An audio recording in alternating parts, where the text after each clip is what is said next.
Dean Blandino, Fox Sports NFL college football rules analyst and former NFL MVP of officiating, joining us from the Combine. Good to talk to you again, Dean. What do you want to chew up first? Whatever you got. I love that you called me the MVP of officiating. I love that title. Yes, Love that title. And you should be. Yeah, the heck with Mike Pereira. It's you, No, Dean. that's right. That's right. Okay. Help me understand the technology of spotting the football or first down. Like, where are we headed and when will we get there? Yeah, so I think short term, what the league is going to do, I think for the regular season in 2025, is the officials will still spot the football, but instead of bringing out the chain gang, they're going to use this optic tracking and these cameras that are positioned around the stadium to tell you exactly where the ball is in relation to the line of gain. So instead of stretching out the chains, you'll have this graphic pop up and it'll say the ball is 6 inches short or the ball made the line to gain. I think that's the short term. Long term, I think we're going to use some of this tracking technology where they'll eventually be able to use that tech to actually spot the football, to say, here's where the ball was when the knee was down or when the runner's progress was stopped. I don't think we're going to be there in the next 2 to 3 years, but I think eventually we may see that at some point. Well, I think we all love when the chain gang comes out. So I do. I love it. I think they got this reversed. They should be trying to spot the football. It is so random at times, and it's unscientific. And the chain gang, these are just guys holding the chain. We want them coming out. You stretch out the chain, that's good TV, Dean. I love it. I agree with you 100%.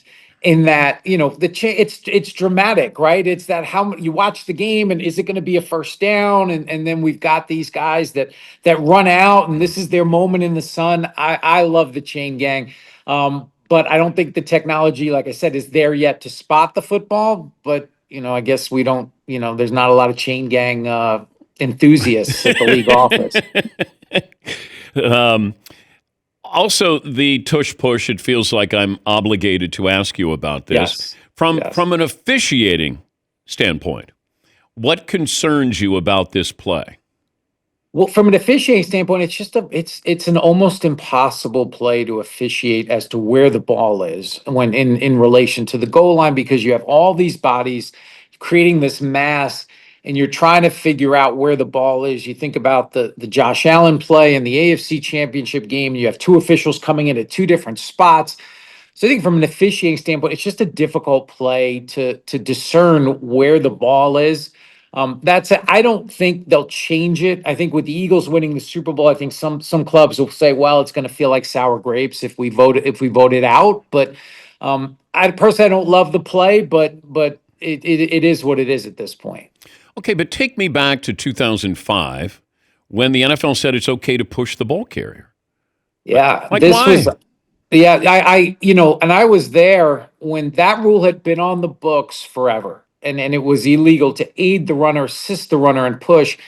And the officials just didn't call it. They just didn't. They felt it was difficult. We just didn't see flags, so they felt, okay, if we have a rule in the book that isn't being officiated, let's take it out. Now, it took however many years for this tush push to really gain traction, but it was illegal forever prior to 2006. And I think it would be an easy fix. I think there's a safety element to it. I know the league came out and said there's no injury data on the play, but look at the Super Bowl. I mean, Chris Jones was banged up on the play.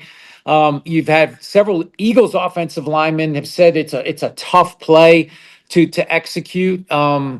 So we'll see. We'll see how it goes, but I'm just not sure why we keep it in. Well, the Eagles will tell you that their linemen are more susceptible to an injury than the defense is with that play. Yeah. And that's a concern. That is a real concern.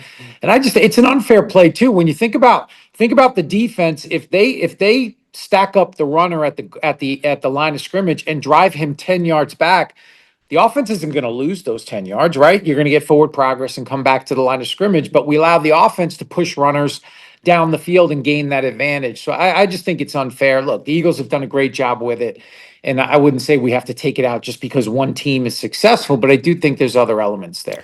The kickoff, they seem to be toying with this again. Yeah. Do you think there's any modifications to the kickoff rule? I do think that they'll probably move the touchback to the 35 when you just kick it through the end zone. I do think that the two options for this year are probably move the kicker back 5 yards or move the touchback up 5 yards. And again, I think they were happy with how the play went. You went from 22%, which was an all-time low in terms of returns, to 33%, which was better. I think they wanted to look at the injury data, and the injury data says the play wasn't more dangerous. So I think now they're going to look to increase the number of returns. So probably one of those two things, either the touchback to the 35 or the kicker back to the 30, and we'll see where it goes from there. Dean Blandino, Fox Sports NFL college football rules analyst and former NFL MVP of officiating. Could you see anything with tweaking field goals? They've gotten so, proficient with this, and the NFL doesn't like predictability.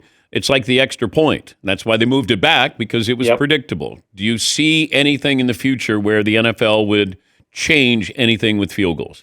I think there could be. I don't think it's going to happen this off season, but when you look at the evolution of the kickers, it's been incredible. Right now, we're 86% on all field goals, setting records for this year. We had the most field goals per game. I think it was almost 3.5 field goals per game, which was the most ever.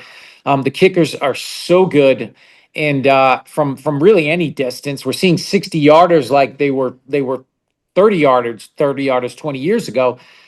So yeah, what could you do? I mean, we experimented. I remember being at the Pro Bowl with the kickers and moving the uprights closer. You could do that. You could do some other things, because these kickers, like you said, the NFL doesn't love predictability. I think they like it when teams go for it. You want to see more touchdowns. So I think that's something in the near future we could see. Because they're all about, content, like what looks great aesthetically, what looks great. If you had a moment where you went to the 50-yard line and the goalpost all of a sudden moved in and got a little tighter, it's just like we're talking about with the chain gang. We love that. Now, if you do it digitally and you give some drama to that, we love that stuff. I was talking about pylon cam 5 years before they even implemented it. It's like you have the visual aesthetics to always think about. But imagine if the goalpost just went in each 5 yards or 10 yards, it went in X number. Yes, X number of inches in. Yeah, I mean, these are all like things that you think outside the box that would make it, you would, as you got closer, it became a harder field goal as the uprights came in. You have to figure out the how to do that with the uprights and the goalposts and everything else. We'll see, but I do think that's something the league will look at, because again, these kickers are so good today, and they're not going to get worse. They're only going to get better. What's the wildest rule suggestion that you ever heard? The wildest, we've had, thinking about field goals there, if the kicker can hit an upright, that's worth 4 points, so now, the doink would be a good thing. There's been quite a few of but you have to make the field goal when you doink it, right? That could be it. Yeah, you have to actually hit the upright and go in. There's variations of that we could play with. I think the league has done a good job of not getting gimmicky, with some of the rules changes. You want to maintain that integrity and the foundation of the game, but there have been some interesting ones over the years. Is it up to the official to tailor his shirt the way he wants to? We that happened. We remember Ed Hockley, and he was really the godfather of the schmedium. And so the officials get their uniforms. We would provide them with a tailor at our officiating clinic, but then inevitably they would go to their own folks, and maybe the sleeve. I feel good about my off-season arm workouts, and I wanna show it off a little bit. Have fun there in Indianapolis.